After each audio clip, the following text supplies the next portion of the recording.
everyone. My name is Cleiri Quesada, and welcome to another episode of Cleiri The Show. Today we have a very special guest in the studio with us. She's the mother of Angelina Resendiz. She's a seaman who was at a station base in Virginia and who was murdered last June 2025. With us in the studio, I want to introduce to everyone Esmeralda Castle. Hi. How are you, Esmeralda? Fantastic. I'm very good. I'm happy to be here with you. Thank you so much for joining us and taking the time to share the story of Angelina Resendiz, who is a native from Brownsville.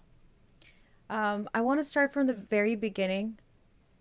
I want you to tell us about Angelina, who she was growing up. Some of the things I like to remember, she was a very kind person. Like, she was a fellowshipper. She was somebody who could walk into a room and make friends, right? Anybody. Fun, playful, happy, like always laughing, always, active, always looking for, something fun to do. I just a kind, right? Kind person. Fun, funny. Like, one of the last pictures that I have of Angie before she left to basic training was her with a big old frog that she picked up off the ground. And she's, like, like, those are the things I remember about her, and that's the kind of person who she was. She was someone who made you feel included, someone who made you feel like you belonged, because people do, like, we all do, we all belong. And so those are the things that I miss about, Angie, or that people who know her remember about her as well. Like, just the kindest person. Do you have other children, and what was your family like growing up? Yes, I have twins. I have two older twins, her older siblings, and then two younger ones. So I think Angie was in the middle. Right? um, and so her and my 17-year-old, right? They're best friends. They're and even Aurora, she's my 9-year-old, and she, that's all she would like. Can we call Angie? Can we call Angie? When Angie was away, at basic, and then she's lived in Virginia, and it was always like, when are we going to see Angie? I'm like, and sometimes Angie would call, not even to talk to me. It's like, Mm. I need to talk to Aurora. Where's Aurora? It's like, that's, I'm like, good, here, you talk to Aurora. And so, like, that's what it was like, right? And she would tease her older siblings, or like, kind of competitive, like, I got here first. Yeah, like, I did this first, because her older brother also was wanting to join the military, and she did it, and she graduated, and she became part of the Navy. What were some of her aspirations growing up? Did she ever share with you what her dreams were? She wanted to be famous. And she, and that's like, what did Angie ever want? She never wanted to be anything other than famous. And I'm like, what do you, she wanted to be a YouTuber. She wanted to be a singer. She wanted to be an artist. And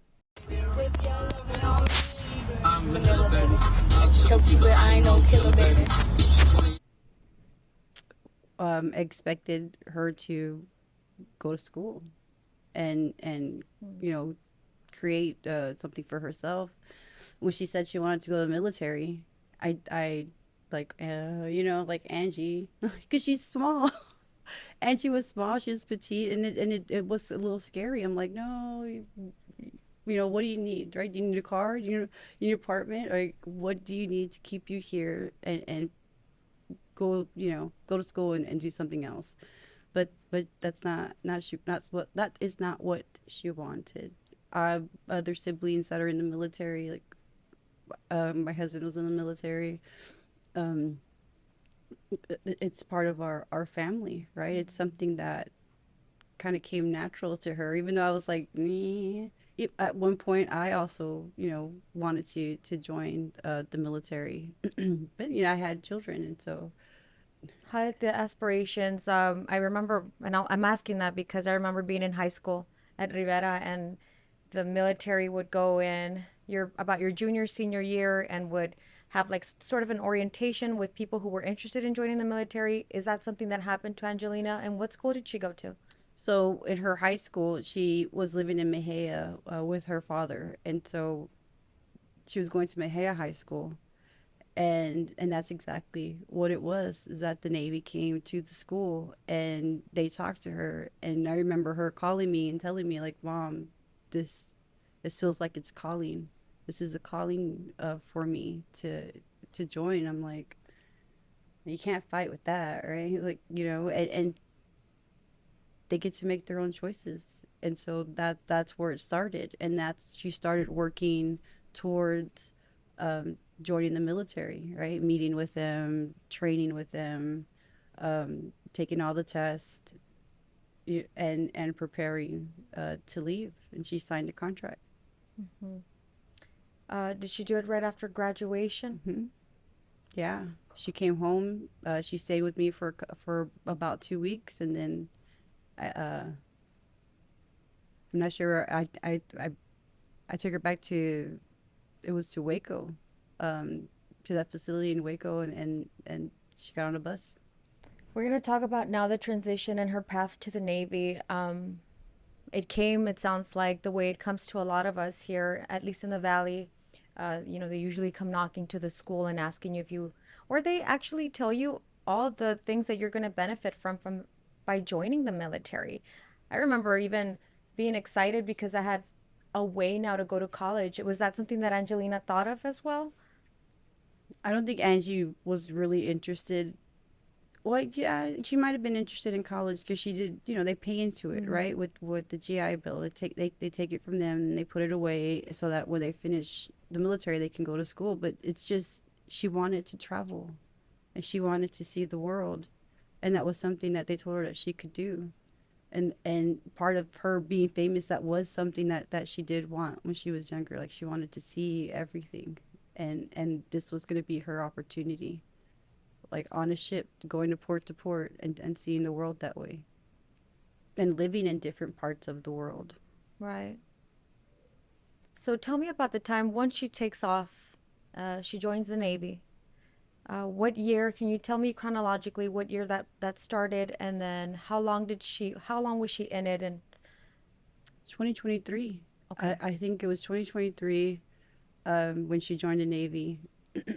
And it was October, right before her birthday, when she graduated. And so I think it was a year and a half, maybe 2 years, that she's been in the Navy. And that those all that time she's been in Virginia, in Norfolk, Virginia, because her ship was being renovated. It was dry docked, so they were working on it. So she didn't get to travel anywhere. So all her friends were leaving on these different deployments, and her ship was dry docked. So she didn't get to travel. I see. And she was part of the culinary program that they Hmm. have there. Did she ever talk to you about that? How that was going? She enjoyed it. She really did. There was a She went to A school, all right, and and they teach them how to cook, and the meaning behind it, right? Not just the nutrition, because like she's a full-on nutritionist, but the moral aspects, the morale of it, of food, and encouragement, and helping the service members like feel like good food just makes you feel good, right? Especially after a long day. And you start your day with good food, and you can end your day with good food, and that's something that she really did like Hmm. about that. And when she did get stationed to Norfolk, there's a team, a culinary team, that they compete, internationally, and that was her next, like, a goal for her, like, I want to join this team. Mm-hmm. And if she was able to, then that would put her in a category where she could, potentially even cook for, like, the president, right? For Oh, for world leaders. And when she told me that, she's like, I want to cook for the president someday. And at first, I'm just like, really? But I didn't say that out loud, but thinking about what she wanted to do, like, that's not simple, right? That's a big deal, to be able to cook for leaders of the country, right? You can't just be nobody. You've got to be, to that level, and that's what she wanted. Now, let me ask you a little bit more about herself. Was she dating around this time? Was she seeing anybody special? I think she was. I mean, there were guys that she was dating, Hmm. right? She wasn't like in any kind of like I don't want to say serious, right? She's always serious. And so like, but she had a few boyfriends. She had two of them. But they were even still were good friends of hers, right? And so when she passed away, she wasn't necessarily dating. She was just taking care of herself. So she joins the military in 2023, and on May 29 of last year, if I'm not mistaken, that is when you receive a call or information from her own friends saying, "We can't find Angelina." Tell me more about that. I'm not. I don't want to use the names. So let's say I think it was about maybe like 4 in the morning, and she calls one of her friends, and he talked to her that she and I think she left a voice message as well. But she talked to her friends, told her all that she said was that she needed help and she needed a ride, and she shared her location. And her friend's like, I will be there, give me 10 minutes, I'll be there. And he shows up, and um and I think at some point, maybe I think she reached out to her other friend, and they're both looking, for her that morning. They go to the location, they can't find her. Her phone's not on anymore, and one of them goes to the base, right? The base police tells them what's going on. They go to her barracks. She's not there. Uh, she told her friend where she was going to be. One another friend, right, a girlfriend of hers, like, hey, I'm going here. I'm going to go to Copeland's because they're going to make tacos, right? Mm. That she was invited over, like, hey, let's make some tacos. Show me how to make some tacos, and that's what she does. And so I'm grateful for that. Like, good girl, right? She let her friend know where she was going, what time she was going, and so that's how they knew who she was with last. Hmm. And so by the time her friend, knew that she's being looked for, um, they go to the command, like, hey, she was with this person last. We can't find her. We can't find him. You know, because he didn't show up to work that day. Angie didn't have to show up to work. He did, and he didn't show up. And so they go looking for Jeremiah, right, the one who took her life. um, they don't tell her friends anything, and I think it's about 8 o'clock at night when they found me. Like, they found my kid on Facebook, right, her brother, and then they reached out to us that way. And so I talked to her friend, and he told me what happened. He hadn't heard from Angie since early that morning. I need to call the quarter deck. I need to ask them, where's Angie and what's going on. And so I do, and I call, and the first thing that said to me, I called, I was like, hey, I'm Esmeralda. I'm Esme. I'm looking for my daughter, Angelina Resendiz. Her friends reached out to me that they can't find her. And the, the first thing he says, he's like, Resendiz, yeah, yeah, no, we found her. Like, she's okay. Yeah, she was in another sailor's barracks. She's fine. She's supposed to come. She's supposed to come, show up to work Friday. And I was like, you might want to. I was like, did you talk to her? She's like, yeah, yeah, she's fine. And so I was like, well, you might want. I believed him, Hmm. right, Hmm. like any kind of worry that I was having, or could have, like, You felt relieved. yeah. I was like, all right. I was like, cool. Like, can you have her call me, because I'm trying to call her, she's not answering. Like, tell her to call her mother. And he kind of giggled. What he said was that they found her, she's okay, that the report of her missing was more dramatic than necessary. And I'm like, oh, okay, because, like, these are guys that she's been dating, right? Whatever, I get that. And so, and I told him, I was like, you might want to let her friends know that she's okay, because they haven't seen her. Um, Mm-hmm. and he's like, yeah, yeah, right. It was really quick, really quick. Yeah, we found her. She's okay. It's more dramatic than necessary. Yeah, we'll tell her to call you. She's supposed to be at work Friday. And I'm like, all right. And so I call her friend back, like, yeah, they said they found her. He's like, where is she? I'm like, they said she was in another, they found her in someone else's, another sailor's barracks. And he's like, I wouldn't believe them. And I'm like, what do you mean? I was like, these are, these is the military, right? These are her supervisors. Like, what do you mean? Like, I don't think, and I told him that. I was like, I don't think they would lie to me. I was like, I think that'd be very dangerous for them to, to, to lie if they didn't find her, if she's Right. not okay. And so the next day, like we were calling her all that night and she didn't answer. So I didn't, like, okay, you're not gonna freak out. We're not gonna freak out. And so I called the next day. I called her friend. I was like, did she show up to work? And she's like, no, she didn't show up to work. And the guy didn't show up to work again. And so I call again the quarterdeck. And another guy jumps on there, another petty chief. He's the one who said that he saw her.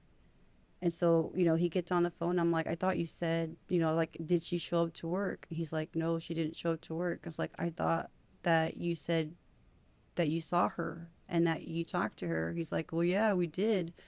And so it's like, so he's like, well, maybe she's just AWOL. I'm like, wait, what? I was like, dude, my kid not AWOL. Like, what is that? She's like, well, not reporting to work, well, absence without permission. I'm like, no. I was like, Angie is scared to miss work. I was like, she's missing. Who do I need to talk to? Because she's missing. And you're telling me that she's, absent and that maybe she just needed a break. He's like, maybe she just needs a break, right? Maybe she just needs a time off. And I'm like, is this common? I was like, do people just go AWOL and then show up to work later? And he's like, he said yes. He's like, yeah. And and that was it. Like, I freaked out. I was like, okay, I need to talk to somebody else. Like, who else do I need to talk to? And he didn't want, he didn't give me that information. He said, just wait till Monday. He's like, maybe just give it till Monday. Like, hopefully she comes back, by Monday. Because this was Friday. And so Saturday, Sunday, Monday, I was like, no, well, like, no, like, who do I need to talk to? I call her friends back, and they already called the police.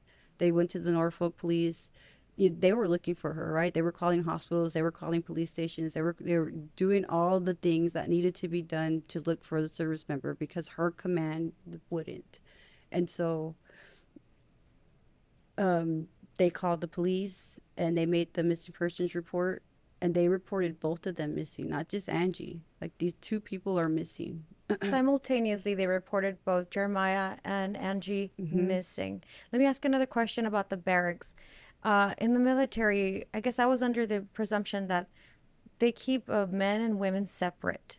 So that's not true? No, it is absolutely true. Okay.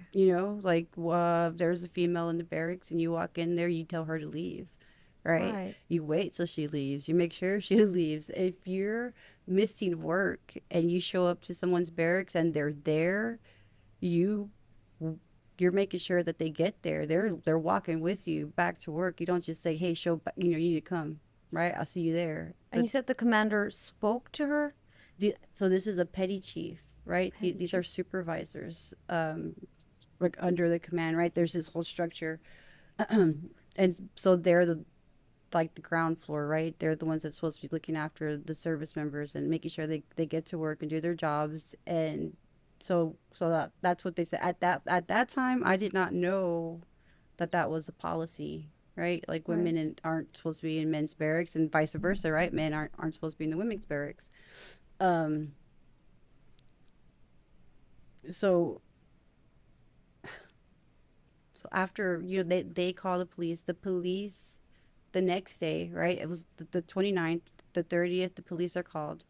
The 31st, the police give that information to NCIS. And then that NCIS calls me about a missing person. And I'm like, she's been missing since Friday. And so her response to me was, we're getting the report late. And this is, how they start. I'm like, well, she was with this person, right? Jared Copeland, like, that's who they said that she was with last. And no one can find him right now. And she's like, well, did you think that they asked me all the basic questions. And so of why they think she could be missing. I'm like, I don't know. Like, we're planning a trip out there, right? We were They're planning. asking you why you think she would be missing. Yes, and I'm freaking out. I'm like, there's no reason for her to be missing. And she wasn't dating anybody that you knew of. She hadn't Mm-mm, spoken to you about anything like that. mm-mm. And so I didn't even know who this person. I've never heard about Jeremiah, and so and that's like when the realization that something is seriously wrong, right? Communication that you kept receiving from NCIS. It's like no information. Like there is no information. It is only them gathering information, asking me questions, asking me what do I know, asking about her mental health, things like that. And the mental health part comes after I get there. Like I went to go look for her. Well, not look for her, I went to the base. So because they weren't telling me anything, like I would ask them questions like where was she last? Like when's the last time she used her room? Where's her phone? Do you have her phone? Like we can't tell you that. We can't tell you that. We can't tell you that. That's what I got from NCIS. And I'm like, why can't you tell me like these simple things like it can compromise their investigation. I'm like, dude, look, I'm in law school. Like I'm not stupid. I know exactly what information that you're looking for. I know exactly what information you can't give me or any other like police detective, right? Like you usually want to keep the family informed of what it is that you're doing to help find her. And so I would ask him, I was like, have you checked his room? We can't tell you that. Like, can you like shouldn't you shut down the base? Shouldn't you make the base like stop and look for her? Like look for her on the base, and they would like, no, they're adults. We can't do that. We can't force people to stay on base. I'm like, but you have a missing service member, and you can't tell me if she's off or on base. People want to know, like, is she still on base or if she's off base? Because if she's off base, then we can look for her off base. But if she's on base, then that changes. Like, we can't tell you that. We can't tell you that. And so that's when you go to the media, right? You go to the news. That after a few days of that, that's and I'm talking to my law school friends. I'm talking to my I'm having to tell my family that we can't find Angie. But yeah, no, they don't say anything. Like, and so there's no information, and for whatever reason, it's to protect them, right? Protect the Navy, protect the military, protect whatever it is that they like can't just let information out, and we're gonna let it out the way we want to let it out because they control a narrative. They're having to control a narrative, and so that there was no information. It was more of just asking me what I knew, and, and and that's it. And for me to ask what they knew, the was no. And I started getting upset, and I told him, I was like, you know what? I'm tired of this shit. I'm going to Congress. Like I'm going to my congressman. I'm going to open up. I'm going to file a congressional on you on all of this. You're going to tell me what I need to know. And so they didn't like that. They took that like you do whatever you need to do, but we can't like give you any of these information. And I would ask them, like, do I need to go? Like, should I go? Should I go to Virginia? Do I need to go there? And well, you're an adult. You can make that decision yourself. We can't tell you what to do. Like, would it be helpful for me to be there? Like, well, that's for you to decide. I'm like, Wow. what do you do?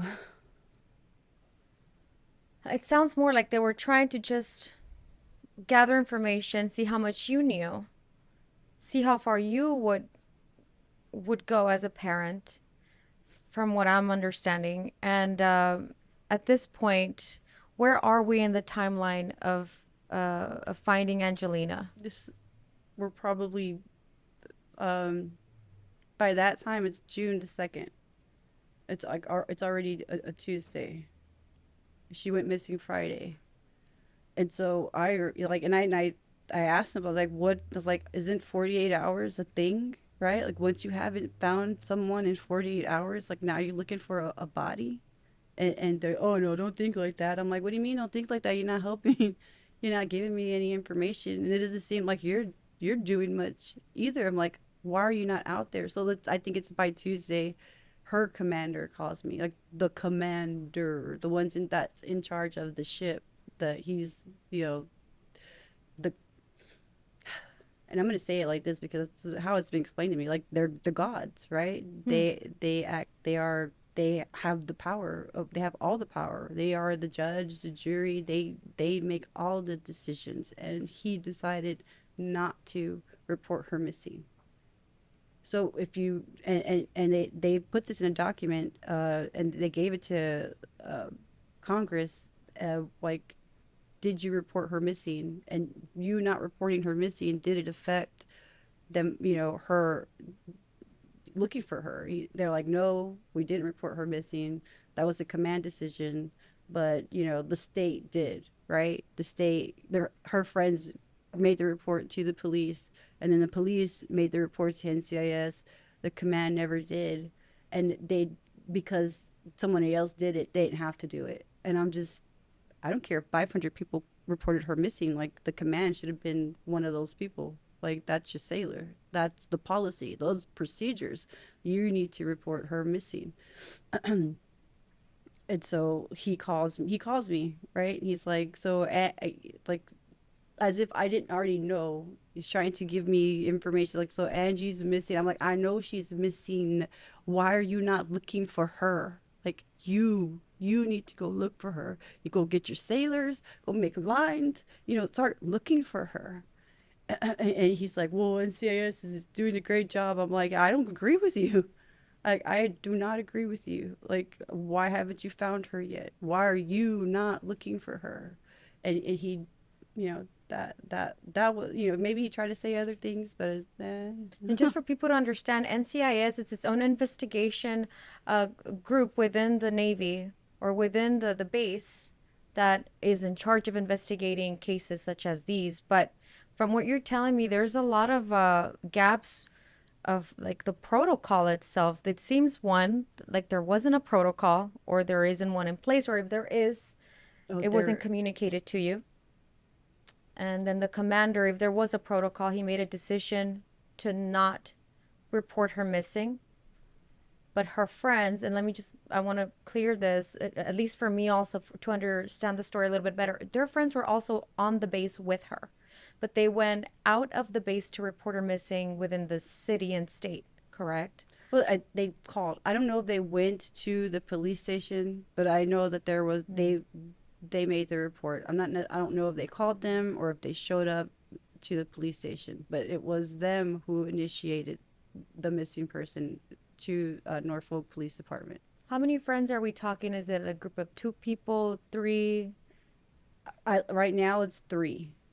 At that point, it's three of them. Okay. And so there is a protocol, right? I looked it up. Like I'm staying up. Like I can't sleep now because I have questions. Like I know government, right? Mm. I'm familiar with the different processes, and so you start looking for these things, right? Like what is it? And so she's considered, you know, what is AWOL, right? What is Destuan? And you know, I'm learning all these things, and so their policy states that you've got so many hours, right? It starts when they don't show up to work. Like Okay. as soon as they don't show up to work, you go and you look for them.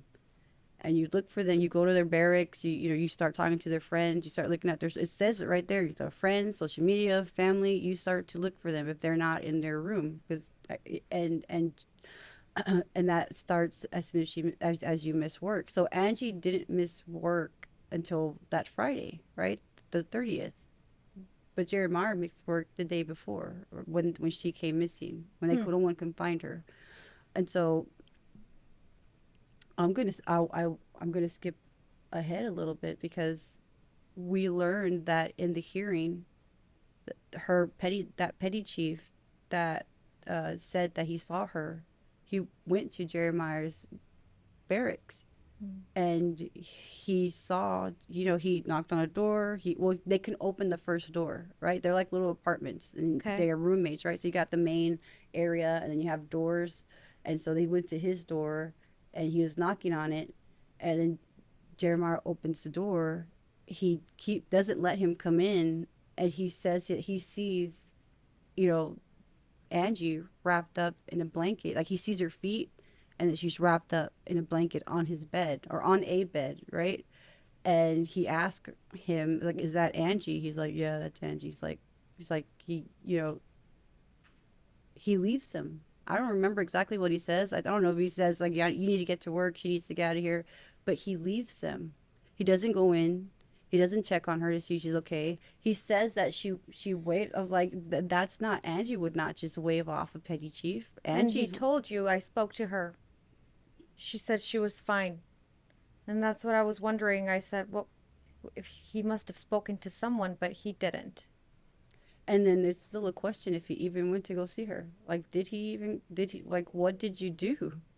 So here he says that he's talking to Jeremiah, sees Angie, tells them what to do, and then leaves them, and then no one sees them for 3 days. No one sees Jeremiah or Angie for 3 days. Jeremiah shows up to work and doesn't know where Angie is, right? Like, where's Angie? Oh no, I haven't seen her.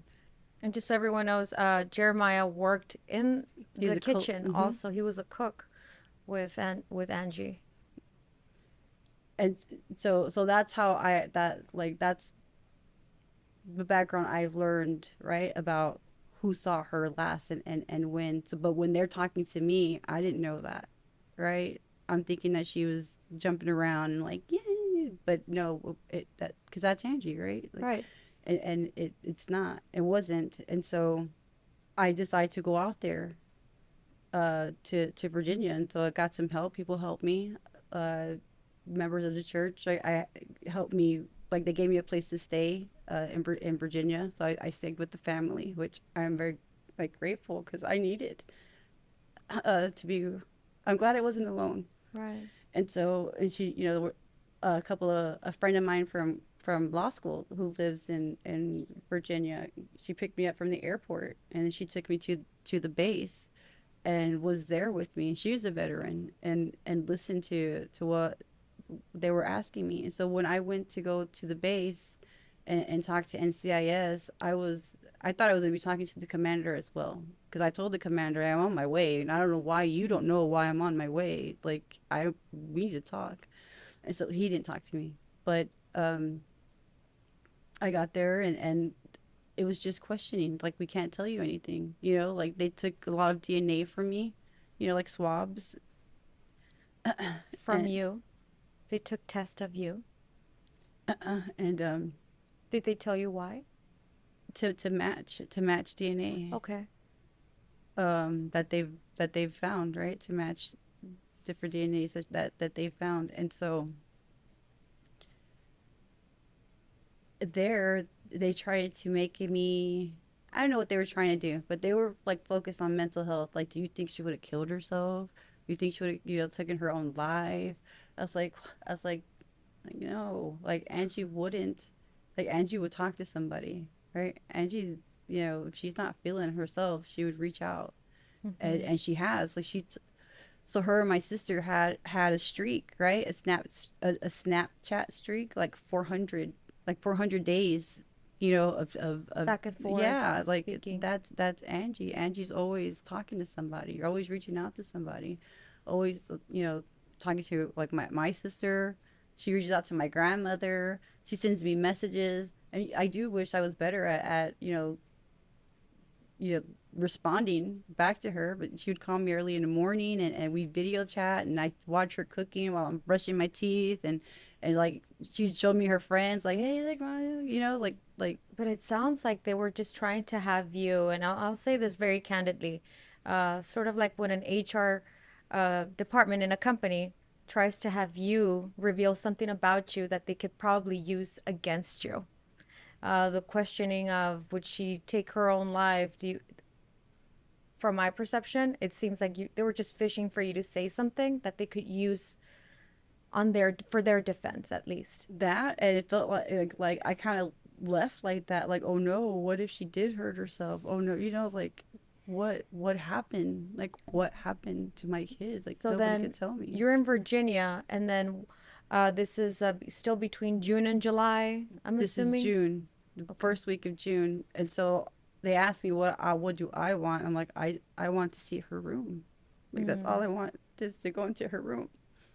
And so the next day, they let me go into her room, and like just driving onto to the base, like it's just an ugly feel. Not ugly. I can't say it was ugly. It's just dread, a dreadful feeling like something's not right. Right? Something's not right here. It just doesn't feel good. And I don't know where this is coming from. I'm emotional, right? I've been, I haven't, I know how I feel, and different feelings come, and I'm like, what is this, right? Because this isn't me. Like, where is this? And so we'll get to her room, and like I'm looking at the front door of the barrack, right? It's a big hall, right? Big building, and it already feels like almost sick. Like I almost feel sick, and they take more swabs before we go in, and then they take me into her room, and it just a very, like I felt sick, like I wanted to throw up. I walk in, it's like it felt like you couldn't breathe. And it probably was just me, but her fan was still on. Her yoga mat was on the floor. She just went to the store, right? Because she had like brand new, like her toiletries, her her beauty routine. Like she bought some face stuff. She had a bunch of food in there, and her paint were still out. Paint was still in the water, like a brush was still in the water. And it's like I knew she was gone. Like there's like, if there was still a hope or questions that maybe she's still out there, I knew. And so I sat there for a long while, and they waited. I got there like at 10, and I didn't leave until maybe about 3, because after sitting there and looking at her things, and coming to terms with, all right, she's gone. Your motherly instinct I just started packing told all her you. things. I packed everything in her room. I didn't want them to touch anything that was hers. They've already went through it. They've already been through her room looking for things. And so I packed all her things. I took all her clothes out of her dresser, everything out of the closet, everything on her desk, all her little things. I packed it. And they're like, what are you doing? I'm like, she's not coming back here. Those days, the they call them the Keiko, casualty officer, casualty assistants. When service members pass away, they have a couple, they have service members, and they're part of the Keiko organization, and they come and they start talking to you about, like, all her things, right? And so they come, and and they're talking to me, and I'm upset. And I'm trying not to take anything out on them, but just listening to them, it's like she's missing, and so they're wanting me to, they're going forward as if she's deceased. And so I'm like, wait a minute, like, what is this? So I start asking questions, and so she's been labeled as a Dustawan, right? Duty stations, whereabouts unknown. Or this is a she's not coming to work. I don't want to, because she can't, right? There's something happening that she can't. This is not an absence of herself. And Right. so okay, that's dust one. And so their policy is, after NCIS makes a determination, like if they don't find her, and NCIS, like, she determines that she's missing, like at the end of their investigation, then the Navy has 10 days to declare her deceased. Even though she's missing, the Navy will declare her deceased. I was like, so what does that mean? So that means the Navy's not going to be responsible for looking for her after discharge her, after you say that she's passed away and she's no longer in the Navy, and now you no longer are responsible for looking for her. And Any explanation as to why we've come to the conclusion that now we're reporting her deceased. They weren't reporting her deceased. This was information I was pulling out of them because they just wanted me to sign.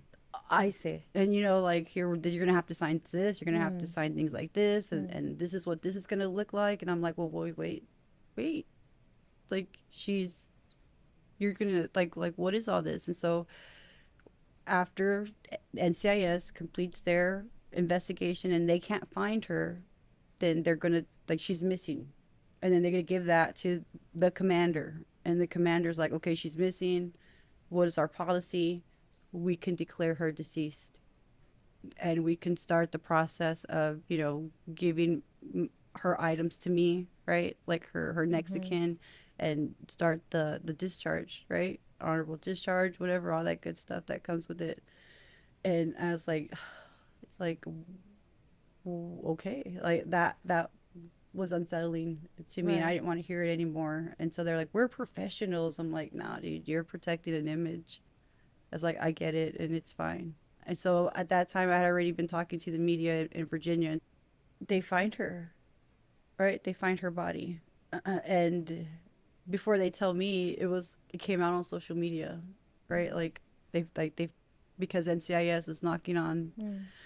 So fast forward, right? How they found her body, through Jeremiah Copeland's cell phone data.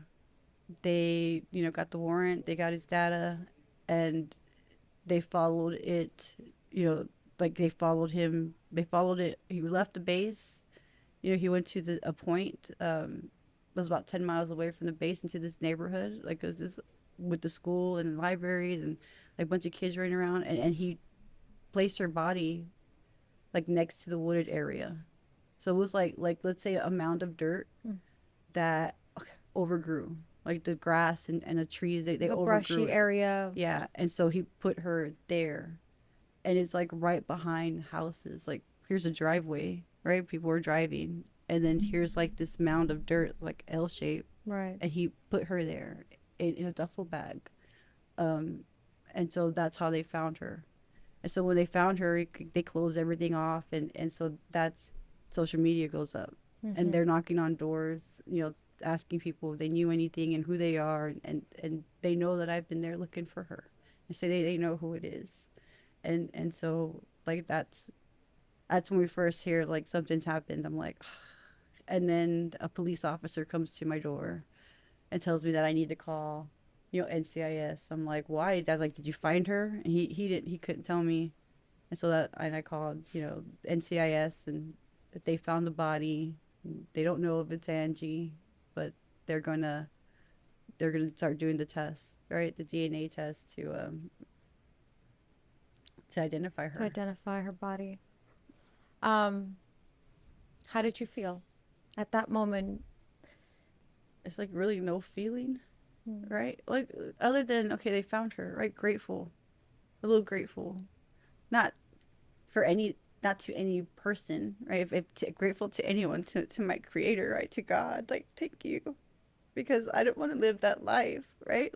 Looking into crowds and wondering, could my kid be, in this crowd, or if she's not alive, like, just where is her body, right? Yeah. That's a piece of closure, to be able to, And you said they found her, I guess, some clues using Jeremiah's phone.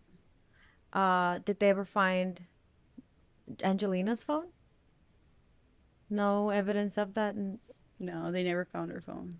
And the DAs, or the prosecutors, I asked them, like when we went to that first hearing, the Article 32 hearing, like, where's her phone? Like, we never found her phone. Like, you could have told me that. I was like, that could have been, you could have just said you didn't find her phone. Or any of her things. Like, she had a backpack with her. And so they never found her backpack. So then, and I saw video of footage of it on the news where they bring her back to Texas. And so you can say that now, sort of the investigation where she is and we haven't found her, all of that's been come to this moment. And you're back here in the valley. What are the next steps for you? Do you have to get yourself a lawyer? Had you already done that? What do they tell you is next for at least Jeremiah? So I have a victim's. His name is Marshall Griffin, Mm. and he's an attorney in Virginia. He's a former JAG attorney. A coast. He was a member of the Coast Guard. Was a commander in the Coast Guard, and so my cohort reached out to different attorneys, and he was one of them that they spoke with, that they asked me to he can help. And so he became my victim's advocate and been very helpful in helping me, making sure that I get the information that I need to be getting, right, from. Do you think that it would have been, if you could go back, would you have gotten a lawyer as soon as you thought Angelina was missing? No, not really. A lawyer wouldn't have been helpful. Not that Mm. Marshall isn't helpful. um just if I've like I don't like thinking, like, going back, I like, see. what if I did this and what if I did that. Like, I think that there's all kinds of things, right? Like, well, you could have did, like, I probably, like, could you making sure that they let me talk to her, right? That one night, that first night, I just believed them. And so no, I don't go back that way. But what I have learned, um I don't know, like, as far as attorney goes, like, it wouldn't have been helpful to have an attorney at that, right? You can't, and she's active duty. And if I try to sue right now on her behalf for wrongful death, there she's barred. So that doesn't, you know, Can you I help me understand, and maybe the audience as well, who's not familiar? I don't have family members in the military. Um, and we were talking about this before we started the military. Do you essentially give up your rights and they basically are, you're under them, so to speak? So, for example, what happened to Angelina, they were not obligated to give you information. Does that mean that that Angelina at that point, or anyone who joins the military, is basically being looked after only and solely by the military, and whatever happens stays within? I've not read the contract, but Mm, you basically become a federal, employee, okay. right? And so being a federal employee comes with certain protections. But I don't believe that you waive or relinquish your rights as a citizen, and you're not consenting to being victimized. And so there's nothing that says that, right, in the contract. Okay. Um, I mean, and this is not the first case we've seen like this. When you heard about Angelina, did it ever cross your mind? And I'm sure it did at some point, but did you start thinking, Vanessa Guillen is also a similar case?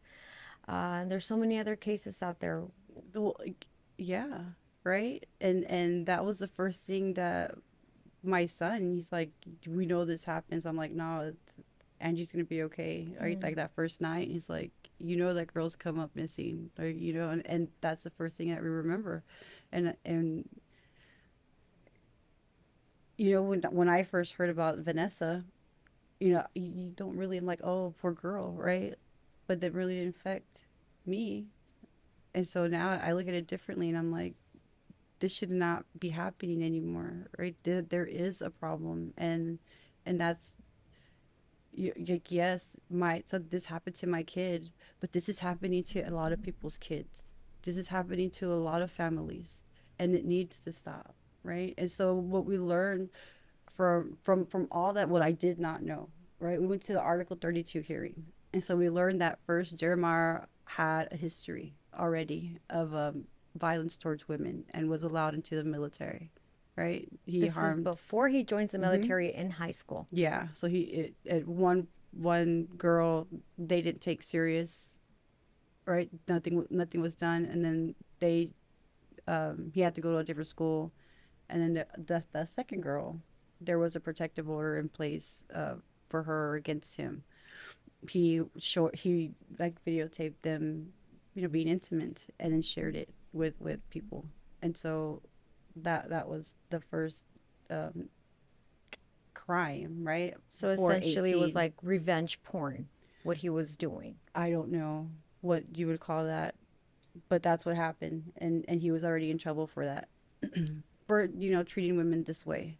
And so, and I don't know all the details for that, but then he gets in, right? And so within a year and a half he harms 4 women. So I don't know how long before he's in the military. He's on the Truman, and the first woman that he harms, right? He lures to a secluded place, and they're supposed to be friends, right? And he strangles her because she's resisting him. So he's strangling her, and he's fondling her and touching her, and in all her areas, and she gets away, and she reports him. She has a boyfriend. She tells her boyfriend. They report him. Right, there's an investigation starts, and they allow him to deploy to Germany. Right? He goes to Germany on the Truman. While he's in Germany, we learn that um, he rapes a service member. Like, she's drunk beyond consent, right? And there's witnesses, and so he sees her, takes her to the bathroom, rapes her, records it, and starts sharing it with people.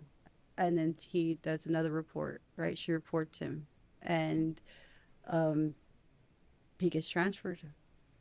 Right? There's a report, investigation. NCIS knows, Truman knows. You got 2 incidences on under one command, and no one does anything. And they transfer him to my kid's ship, the Truman, the Williams. And so he's on the Williams. I'm not sure how long he's on there. He gets into a relationship, right? And they call it domestic violence, where he strangles another female. Like, he strangles her and puts her, she's in the hospital, and the command issues a restraining order, right? Like, against this person. But they've never did anything to protect anyone from this person, right? So you had just one opportunity, or you had a second opportunity. This is your third opportunity to do something to stop this person from hurting the women in the military. He's hurting them one after another. There's all these opportunities to do something, and they didn't. And then he harms a civilian employee, right? She works on the base, takes her to his barracks, and he harms her. I don't remember word for word, but it was against her will, Oh, well. right? And his um he has roommates, and they hear. And so when he's done, right, they look in, and she's like there on the floor. And so they just make sure that she makes it out of the room, right? That's all they do. They make sure that she gets out of the room, out of the barrack, and safe. But no one like says anything, right? And Wow. so 5 days later, well, I'm sure she did say something because they knew about it. But 5 days later, he takes my daughter's life. But he's been getting away with it So all that, this time. so I that's like I'm asking for independent investigation. Like, what all these things that allowed him to get to her, right? And so you have that. In the hearing, they believe that she was already gone. Like, that time that she called her friend, that was about 3 to 4 in the morning. Um, till there's like a space there, and that's where they believe that he took her life. Like, I don't know how. They don't explain how they think that he takes her life, but his MO is strangulation. Um, so his in the Article 32 hearing, they talk about his roommates, that they see her like laying on the floor, their living room, and that he's kind of like laid on her, like on her stomach in a way. But they're looking they see them, and they can't tell if she's breathing or not.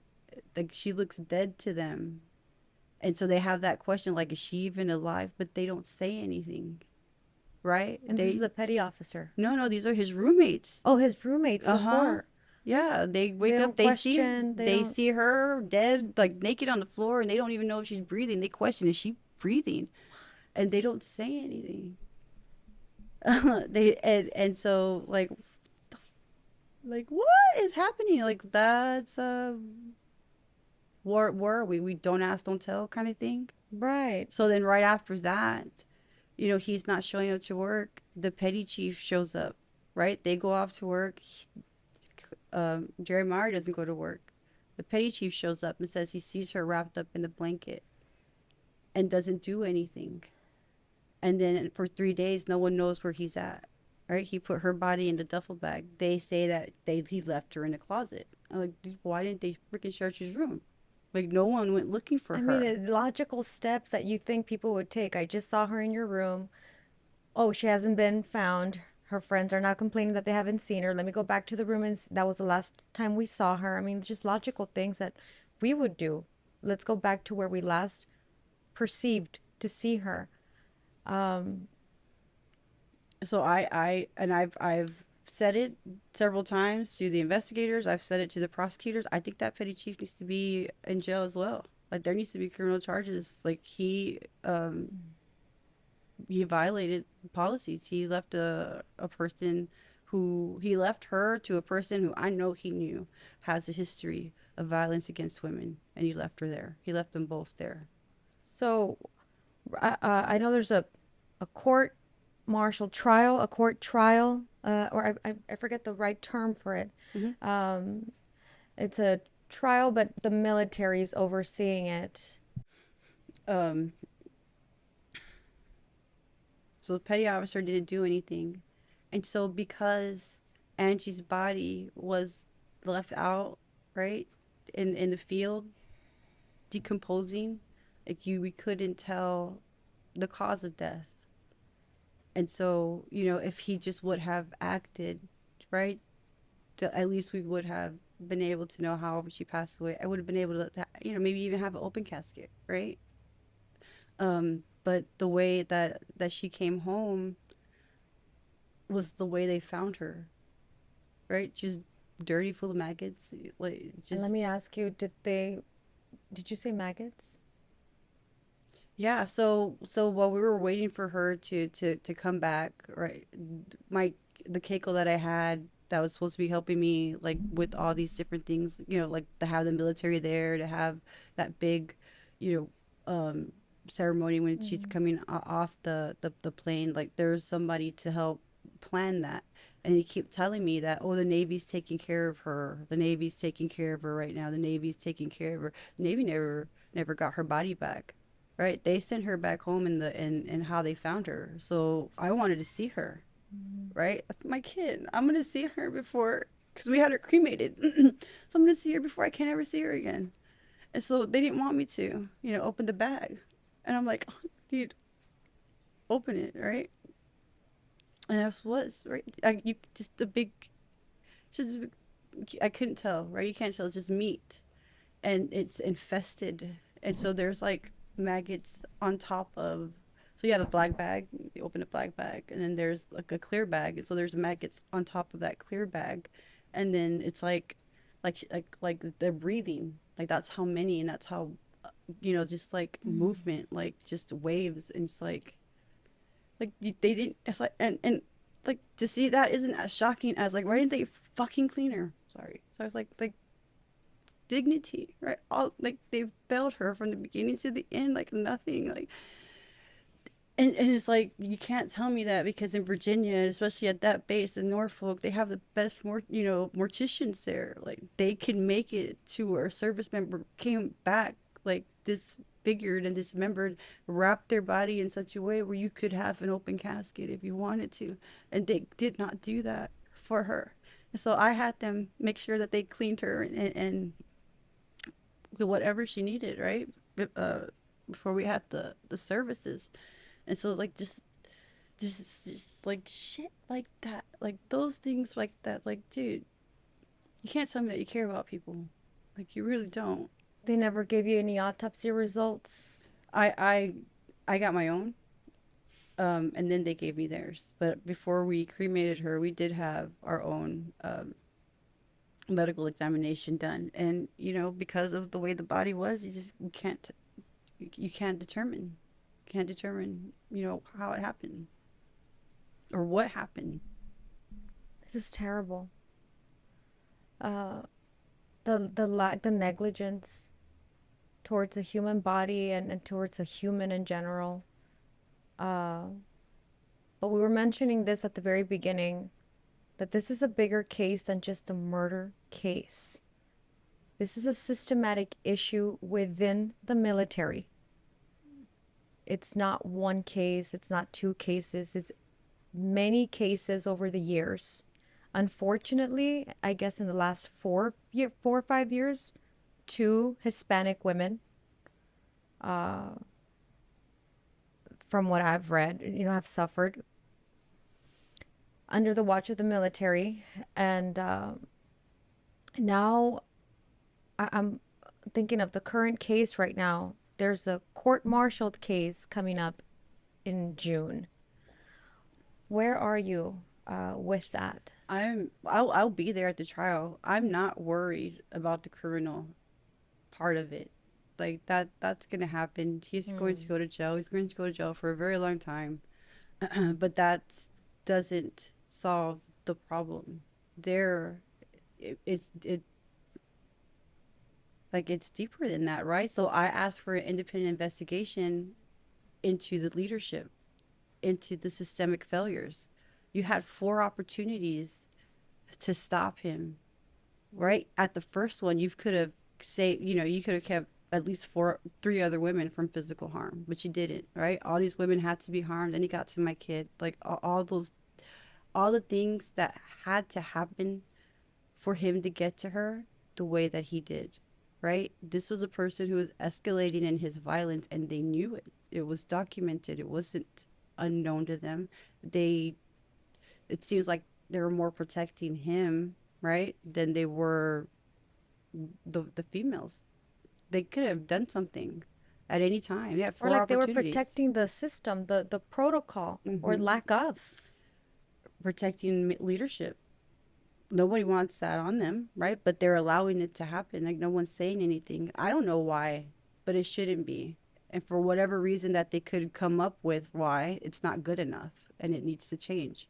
So you have that, right? You could have protected all this time. Then you have a commander who decides that we're not going to report her missing. You know what? I think that that needs to be looking into. You Why? have to report her missing. That is your job to report her missing. That's part of your responsibilities. And if you decide a command decision, you decide as a commander like, no, we're not going to report her missing.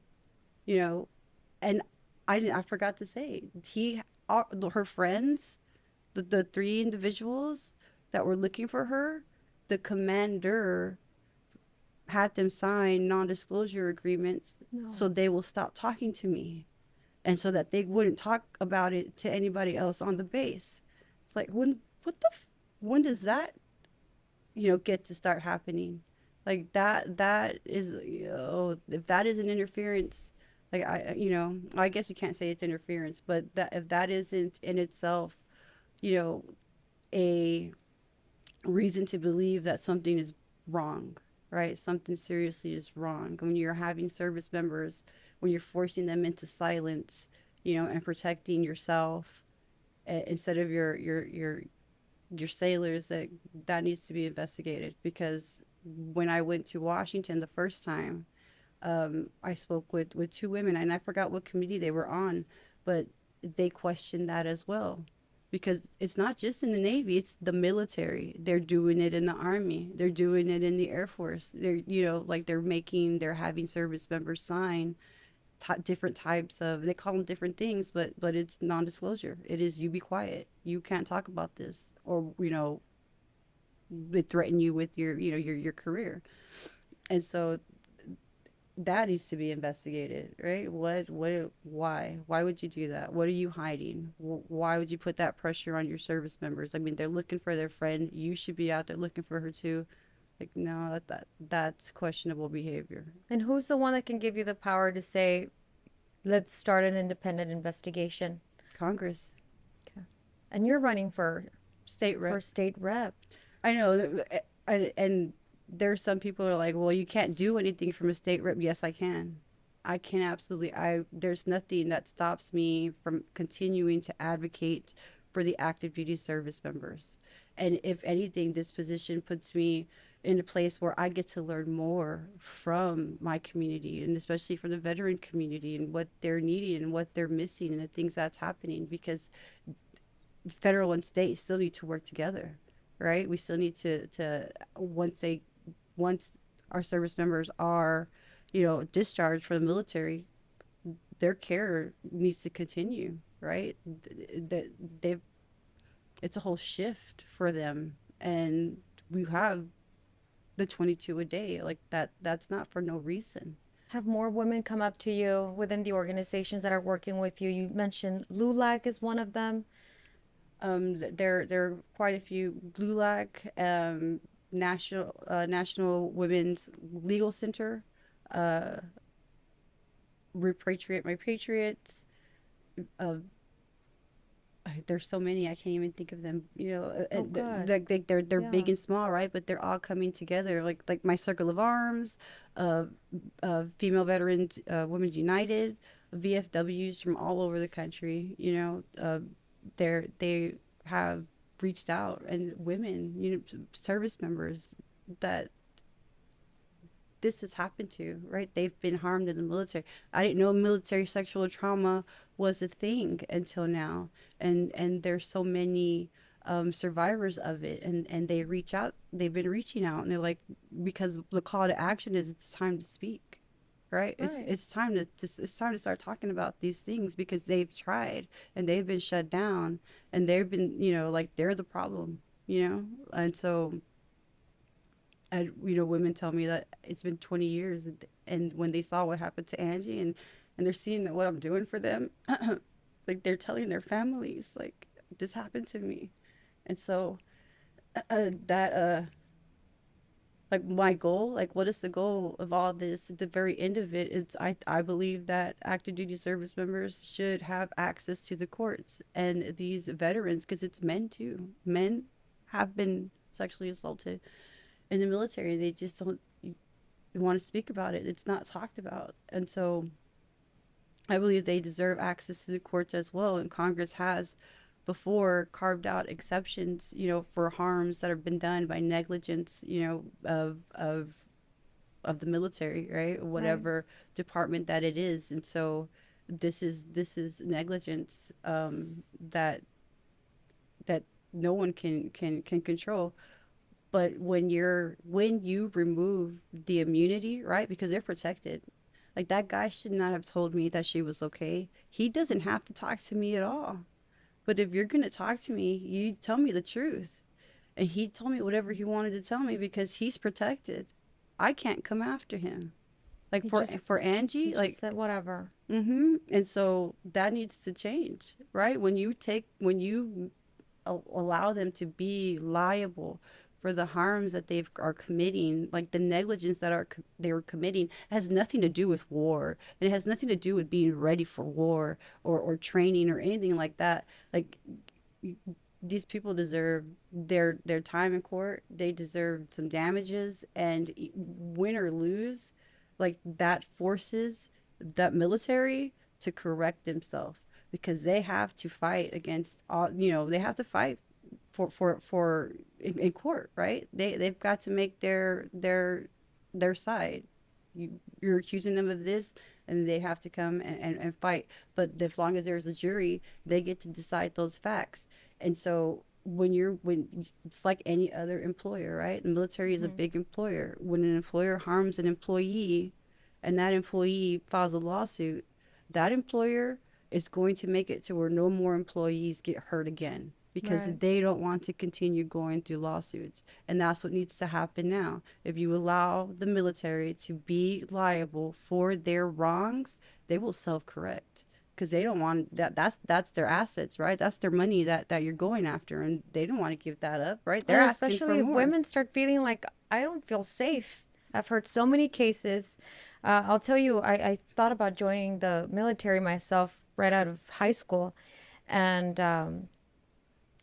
so it's so scary to think that all these stories have been going on. You just said it. People who, females female veterans who have come up to you and telling you, you know what, this happened to me. I survived, but it happened to me. This has been going on forever. you know, and so I find your cause, you know, very, not just very important, but very brave, because we all know you cannot sue the military, Yeah. cannot sue the government, and it's very brave for a woman like yourself to say, not only am I going to run for state rep, but I'm going to continue representing my daughter and the women veterans and anyone really who's going under or who's been through abuse through the military, men and women who don't have a voice. And you know, I didn't know about the NDA agreements that they make them sign.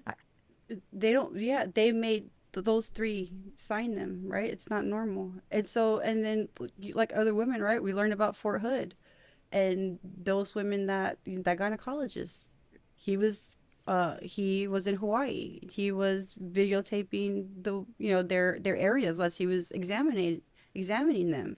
He got caught. He got transferred. Just get He got transferred. transferred to Fort Hood and continued to do it. And so it's like, what's going on here? And so now you have, there's 1,400 women who got issued letters, right? Hey, this probably happened, you know? Kind of like a cyber attack. You might have been affected. And so you have, you know, women that are not service members, right? They're civilians, they're dependents of active duty men, and they were able to get attorneys because they, as civilians, they can sue the government.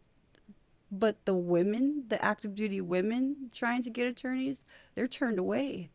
There's no sad. justice for them. How sad. And so it's like, well, maybe it's internal. Like, no, man, it ain't internal because it would never happen, right? They're not worried about that, and because you have this, you know, doctrine that says you can't sue the, you know, if you're active duty, that's it for you. You're barred. That's what they bank on. They bank on that every time. And you know who can change that? Congress can change that. um, they, you know, they can say, what can they do? They can define what incident to service is, right? Because that's what the Federal Tort Claims Act. I'm talking law now, but you know, we have the Federal Tort Claims Act, which allows people to sue, you know, government employees, you know, for harms that they've done, like employers, especially. But it says the military can as well. Military members can as well, except if you're incident to service. The incident to service is not defined in that statute. So the Supreme Court has defined it to mean active duty. Anytime you're active duty, you're incident to service. If you were active duty and you got hurt, you know, or you were harmed in some way, you're barred. You're barred. You stop right there. You don't get to go further. And so like those things, you know, it's time. It's time to, it's, you know, that's from the 1950s. Like, it doesn't apply anymore. It doesn't work anymore. It needs to be clear. Congress can clear it up, or they can create the exception, right? They can carve out an exception and create a statute that says if you were harmed in this way, you know, while you were in the military, you have a cause of action. You can bring a cause of action to a federal court, and you can have your day in court. Thank you so much for sharing the story with us, because this is way bigger than a lot of us imagined. I'm going to ask you just straight questions and you tell me yes or no. Do you believe women are being protected in the military? No. Do you believe men and women are protected in general in the military? Not equally. Would you say that men are probably more protected than women? Yes. If I asked you this question before, if Angelina knew just a little bit, I know you don't like going back, none of us do, but anyone could be Angelina now, someone graduating from high school, someone thinking of joining the military. Don't do it. Do not do it. I mean, yeah, no, every woman that I've talked to, they've experienced some kind of sexual harassment, right? Even harassment in itself, like, that's not okay. And then you have to develop this tough skin. Men seen it, right? Not to them, right? But they've seen the women going through it and what it looks like and what it there's no, bro, unless no. No, I wouldn't. Unless there's something in writing in your contract that says if you are harmed in this way, then you have, an avenue, um, for justice. There's justice for you if you're harmed this way. Like, Right. unless that's not there, if that's not there, I wouldn't do it. The contracts are really important. I think that anyone in general signing any contract should be aware of the fine print. Sometimes it's written somewhere in there. It might not, you might not be in danger immediately, but you could be in the future. And that fine print at the very bottom is going to define whether you can get assistance or you're not, or you're going to be under, their command or not. In this case, Angelina, you know, uh, I want to just come to a close on the story. I know it's been really difficult for you, and I apologize if I made some difficult questions, but it's important because through these conversations, people realize that not everything you hear in mainstream media that's not the story. It's not everything. I mean, there's only so much we can tell, but I hope that women in general learned a lot from this conversation. If you could remember Angelina for one thing, what would it be? One thing that I like to remember, and one of the things that I'm most proud is, like, what made me really proud of her, uh, um, the during her graduation, she Mm-hmm. was a chorister, right? And so you know there's a video, and I keep looking at it, and there's different angles, right?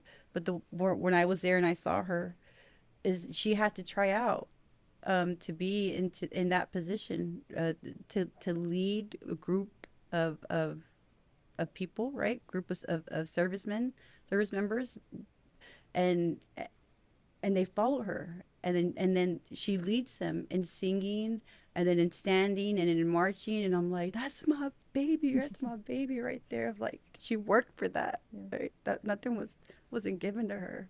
She earned that. And I think I was yelling, it's my baby. And so that's one thing I go back to, and I'll look at that video, and you'll see her, like, it's like real sassy with attitude, like all powerful.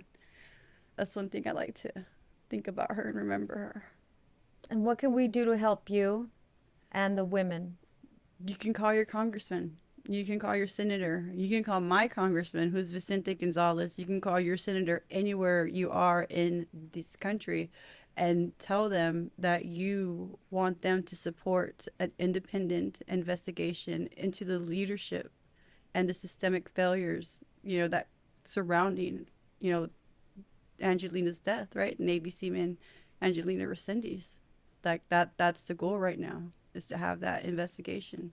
And with the information that I know is going to come out of that, we can create new laws, right? New statutes, and get that access to the courts. Like, that's my number one goal. I know a lot of the organizations just want to continue to protect service members and create, more policy, and things like that. But my goal is the courts, because when you start hitting them where it hurts, they have to listen.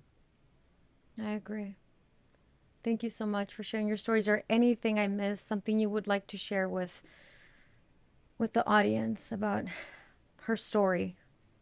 Don't let it make you sad, right? Don't be. I mean, it's sad and it's hard, but you know what? Like, let's. What do you want to see? I want to see a military that's powerful and known all over the world for good, right? When you see the U.S. military coming, that's a force for peace. That's a force of safety. That's a force of security. Mm-hmm.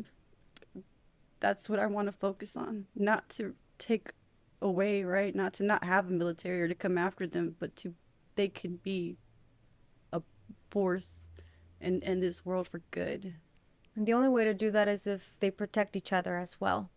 Because in a place where you're supposed to be protected by your comrades, you're not supposed to be taken advantage of. Hmm.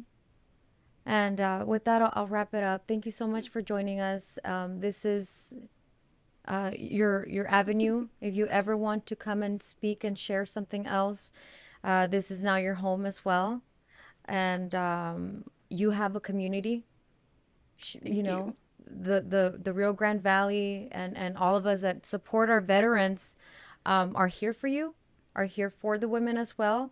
And as Esmeralda said, what we can do right now is write to Congress, advocate for cases like Angelina Resendiz and Vanessa Guillen and all the other victims, and continue protecting and believing women in the things we go through in life. Thank you. Thank you.